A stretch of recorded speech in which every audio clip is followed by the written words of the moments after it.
আজি এটা মই বহুত ডাঙৰ এটা সামাজিক বেমাৰীৰ ব্যাধিৰ কথা পাতিব গৈ আছোঁ। আমি আজিকালি দেখোঁ কি আমাৰ ওচৰে পাজৰে বহুত ল'ৰা ছোৱালীয়ে মদ খাই বা নিচা কৰি নিজৰ জীৱন অলমষ্ট ধ্বংস কৰি পেলাইছে। 3 দিন 4 দিনলৈকে নিচাতে থাকে, গমেই নাপায়। অকস্মাত সেই নিচা ভাঙে, কেইদিনমান ঠিক থাকে, আকৌ সেই নিচাত সোমাই যায়। আপোনালোকে চবেই চাইছে চাগে, মোৰ চকুততো বহুত পৰে, মই চাই থাকোঁ, কাৰণ মই এই বস্তুটো অবজাৰ্ভেশ্যন কৰি থাকোঁ কি কিয় এনেকুৱা হয়। আৰু নৰ্মেলি আমি দেখোঁ সমাজে কি কৰে, কি তেনে ল'ৰাবোৰক দুখ দিয়ে, এই মদাৰী বা ঘৰৰ মানুহক কয়, এই ঘৰৰ মানুহ এনেকুৱাই মদ খাই থাকে, সিহঁতি ঠিক কৰিব নোৱাৰে। একদম ভুল। এয়া এজন মানুহৰ বা সেই পৰিয়ালৰ প্ৰব্লেম নহয়, এয়া আমাৰ সমাজৰ প্ৰব্লেম। আমি সমাজে এই বেমাৰটো আনিছোঁ। চুকে কোণে মদৰ দোকান, বেলেগ বেলেগ জেগাত আজিকালি বিভিন্ন নিচা এভেইলেবল। মদ বিক্ৰী কৰি আমি ৰেভিনিউ পাওঁ, আৰু সেই ৰেভিনিউদি আমাৰ সমাজ, আমাৰ দেশখন চলে, আৰু মদ খোৱা মানুহক আমি গালি দিওঁ। আপোনালোকে এটা কথা জানিব লাগিব, মেডিকেলি যদি আমি দেখোঁ কি মদ খালে বা এই নিচাত মানুহৰ বডিত এটা ডপামিন বুলি হাৰমন ৰিলিজ হয়, যিটোৱে মানুহজনক এটা হেপিনেছ দিয়ে। কিছুমান মানুহক এই হেপিনেছটো টু মাছ, বহুত বেছি হেপিনেছ দি দিয়ে, সেই মানুহবোৰ এডিক্ট হৈ যায়। আমি চাওঁ যে 2জন মানুহ মদ খাই আছে, কি এটা মানুহে এৰি দিয়ে, খাব পাৰে, কিন্তু এটা মানুহে লাহে লাহে এৰিব নোৱাৰা হৈ যায়। সেই মানুহজনৰ বডিত জেনেটিকেলি সেই ডপামিন যিটো হাৰমন ৰিলিজ হয়, যিটো হেপিনেছ পায়, সেইটোৱে তাক এডিক্ট কৰি পেলায়। এইটো জেনেটিকেল প্ৰব্লেম, সেই মানুহজনৰ প্ৰব্লেম নহয়। সেই মানুহজনক এই ঘৰৰ মানুহ বা সি নিজেও ৰখাব নোৱাৰে। আমাৰ কাৰণে, আমি খুলি দিয়া মদৰ দোকানৰ কাৰণে সেই ল'ৰাটোৰ জীৱন আহি পৰিবাৰৰ জীৱন ধ্বংস হৈছে। এয়া সমাজৰ প্ৰব্লেম। সমাজে ভাবে মোৰ ঘৰৰ ল'ৰা ছোৱালীটো ভালে আছে, বাকী যাওক। নহয়, 40% 50% টেক্স দি এটা মদাৰীয়ে মদ খায়। আমি শুনো যে মদাৰী কেতিয়া প্ৰতিবাদ নকৰে, দোকানত যায়, এই ইমান দাম হ'ল, দি দিয়া আৰু কি কৰিম, লৈ লয়। সদায় মদাৰী এজন দুখী নহয়, সেই পৰিয়ালজন অৱহেলিত হ'ব নালাগে কেতিয়াও। এয়া আমাৰ ছ'চিয়েল প্ৰব্লেম। আমি ছ'চিয়েল হিচাপত আমি টোটেলি নীৰৱ। কোনো এটা কথা, ধৰ্ম হওক, নিচা হওক, এনিথিং আমি মাত নেমাতো, যেন আমাৰ দেশেই নহয়। যিখিনি মানুহে নিজৰ জীৱন দি আমাৰ দেশক স্বাধীনতা দিলে, সেইখিনি বেকাৰ এনেই গ'ল। বহুত দুখ লাগে।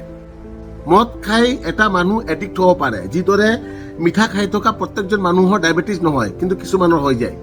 কিয় হয়? সেই জেনেটিকেলি তাক মিঠাটোৱে তাক চুট নকৰিলে, বা সেই তাৰ মিঠাই তাক ডায়েবেটিক কৰি পেলালে।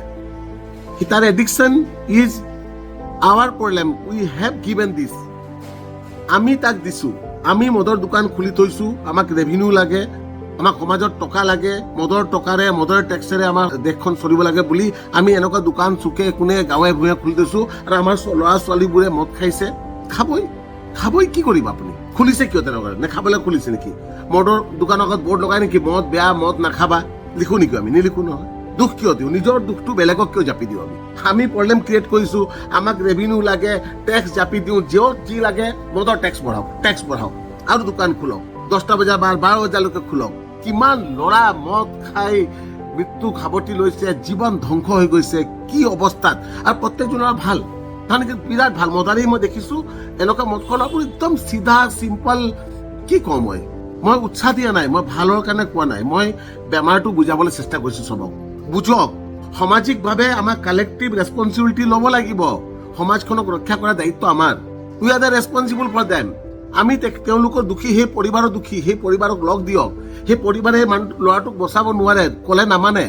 আমি সামাজিকভাৱে যাব লাগিব, সেই পৰিবাৰক লগ দিব লাগিব, আমি চব লগত বহিব লাগিব। সমাজ একলগ হৈ এইটো সামাজিক বেমাৰীক আমি দূৰ কৰিব লাগিব। এইদৰে ছুইচাইড হৈ আছে, ছুইচাইড কৰা ল'ৰা ছোৱালীক আমি ৰখাব পাৰোঁ। মই কথা পাতিম এই বিষয়ত। একদিনত কোনোবা মানুহজন ছুইচাইড নকৰে। আমি ডিপ্ৰেশ্যন, এনজাইটি এইবোৰ বস্তু বুজিয়ে নাপাওঁ, আমাক কোনো বুজোৱাই নাই।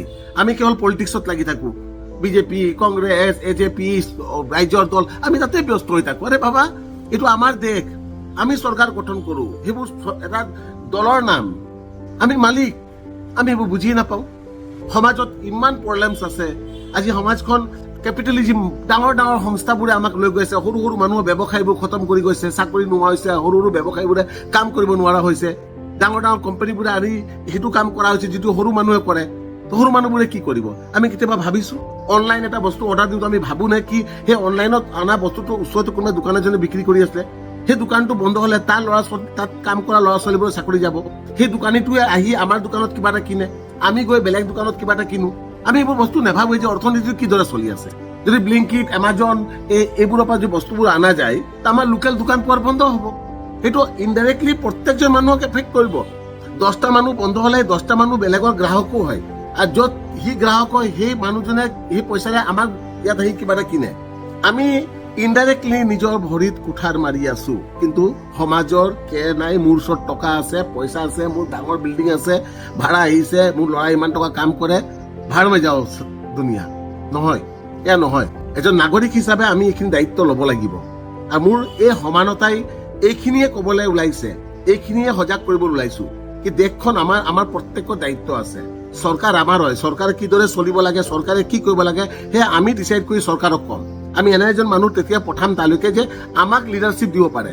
আমাৰ এই কনষ্টিটিউচনৰ, আমাৰ এই বিধানসভাৰ কেনেজন মানুহে আমাৰ এই বিধানসভাটো ঠিক কৰিব লাগে, এয়া আমি ডিচাইড কৰিম। আমি উপযুক্ত মানুহজন চিনাক্ত কৰিম। কিন্তু আমি সেইবোৰত নহয়। পলিটিক্স আমি 1947 15 আগষ্টত শেষ কৰি দিলো। এতিয়া প্ৰজানীতি, এতিয়া প্ৰজাতন্ত্ৰ হয়। লাখ লাখ মানুহৰ জীৱনৰ মূল্যত আমি স্বাধীনতা পাইছো, আমি সমানতা পাইছো, কিন্তু আমি পাহৰি গলো। নিজৰ গাড়ী কিনিও এতিয়া আমি টেক্সিত বহি আছো। বাবা, এইটো আমাৰ নিজা গাড়ী হয়, এই আমাৰ নিজা ড্ৰাইভাৰ হয়, আমি ড্ৰাইভাৰজনক চেলেৰি দি আছো। কেতিয়া ভাবিম আমি এইবোৰ বস্তু? ভাবক ৰাইজ, এই সমানতাৰ এই মজিয়াৰ পৰা মই অসমৰ ৰাইজক মোৰ মনৰ কিছুমান কথা ক'ব বিচাৰিছো। আমি সেই অসমখনক আকৌ উজ্জ্বল আৰু সোণৰ অসম বনাব পাৰিম। যদি মই কিবা ভুল কৈছো মোক মাফ কৰিব। মোৰ ইণ্টেনশ্যন এটাই কি আমি বুজি পাওঁ সামাজিকভাৱে আমাৰ নিজৰ ৰেছপনচিবিলিটি নিজৰ গাত লওঁ, আৰু সমাজত হৈ থকা প্ৰব্লেমবোৰক আমি নিজেই একজোট হৈ ঠিক কৰাৰ চেষ্টা কৰোঁ। ধন্যবাদ। জয় অসম।